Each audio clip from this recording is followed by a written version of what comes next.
हमारे जी फ्यूचर को लेके बहुत चिंता होती है कि 5 साल बाद क्या होगा, जब मैं नौकरी अगर लगेगी नहीं होगा। महाराज जी कुछ चीजें हमारे कंट्रोल में ही नहीं होती। महाराज जी ऐसे में मन को दिमाग को कैसे स्थिर रखें कि देखो, जब कल की भजन चिंता ना रहे। जब भजन करोगे तो कल की चिंता का भाव खत्म हो जाएगा। ना कोई फीस है, किसी से किसी तरह की कोई फीस, और ना कभी ऐसे मांगना है। जिस हम परमात्मा की शरण में है, वो जब इतने बड़े हमारे परिकर को पोषण कर रहा है, तो तुम्हारा पोषण क्यों नहीं होगा?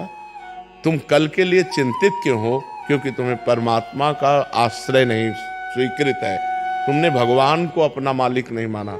तो फिर जैसे जहाज ना हो और तैरना ना आता हो, फिर नदी में उसकी हालत क्या होगी, समुद्र में हालत क्या होगी उसकी, वैसी हालत है आप लोगों की। ना तो आपके अंदर ज्ञान है और ना भगवान का भरोसा है।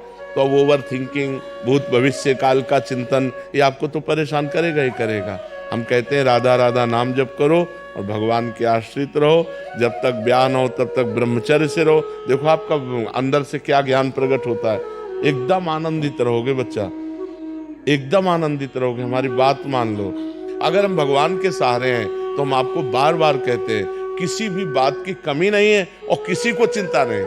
इनको इसलिए चिंता नहीं कि महाराज जी बैठे हैं, हमको इसलिए चिंता नहीं कि भगवान है। सब एक दूसरे के आश्रित होकर भगवान का आश्रय ला, किसी को कोई चिंता नहीं। आप चिंतित क्यों हो रहे हैं? अपने लिए परेशान क्यों हो रहे हैं? हम कहते हैं आप ब्रह्मचर्य रह के देखो और नाम जप करो, बड़ी बड़ी विपत्तियों को रौंद के न निकल जाओ। तो हमसे बताओ, ब्रह्मचर्य वो पावर है जो आपकी सोच को पॉजिटिव करता है।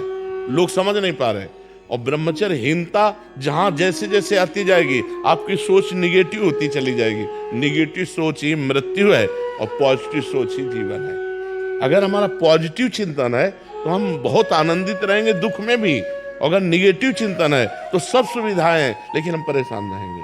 अगर हम आज दहाड़ रहे हैं तो भगवान की शरण में और ब्रह्मचर्य से हैं, उससे हम दहाड़ रहे हैं, भगवान की शरण में और ब्रह्मचर्य। वही तुम्हें सब नौजवानों को कहते हैं, तुम थोड़ा जिसे निकालने में इतना आनंद समझते हो, उसको रोक के तो देखो, बहादुर बन जाओगे।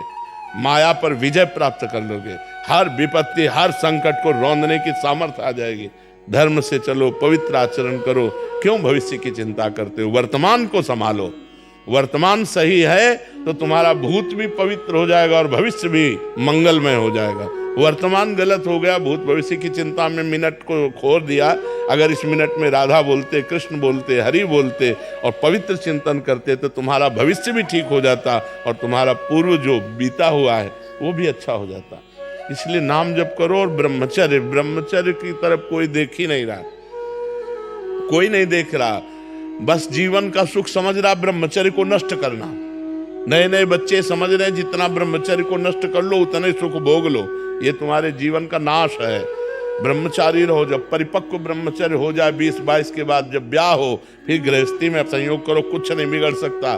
ब्रह्मचर्य नष्ट कर 12-12 वर्ष के बच्चे जैसे ब्रह्मचर्य नष्ट कर रहे हैं, अब ये 22-24 तक पहुंचते पहुंचते ये सब फ्यूज हो जाएंगे। इनके अंदर सामर्थ्य ही नहीं रहेगी कि वो गृहस्थी के लायक रहें। हमारी बात को लिख ले, कागज में लिख ले, चाहे दिमाग में लिख ले।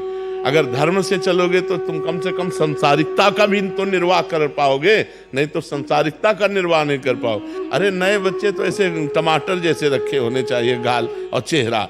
ब्रह्मचर्य का मतलब क्या होता? अब ब्रह्मचर्य नहीं तो बूझे बूझे से रखे हैं। अब वही नूडल खाएं, वो हाँ हाँ 1 लीटर 1.5 लीटर मठा पी के 4 मोटी रोटी खाकर दंड बैठक मार के किसान आदमी जो है मेहनत, अब ये मोमोज खाकर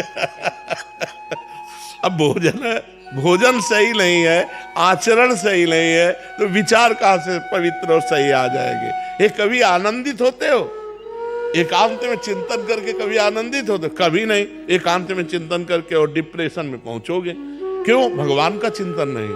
जब हम एकांत में होते, अपने प्रभु से होते, तो हृदय में आनंद की उफान आती है, आनंद की उफान। अब जब आप एकांत होते हैं तो आप गहरी चिंतन करते हैं भूत भविष्य का, गहरा चिंतन करते हैं धन का, गहरा चिंतन करते हैं क्या होगा, तो आप परेशान हो जाते हैं। अगर वर्तमान में भगवान का चिंतन, तो जैसे पूरी सृष्टि भगवान चला रहे हैं ऐसे आपको चलाएंगे। आप देखो तो भगवान के भरोसे तो होके देखो, कितना आनंद है, कितना मंगल है। खूब नाम जप करो, चरित्र पवित्र रखो, फिर आनंद हो जाएगा।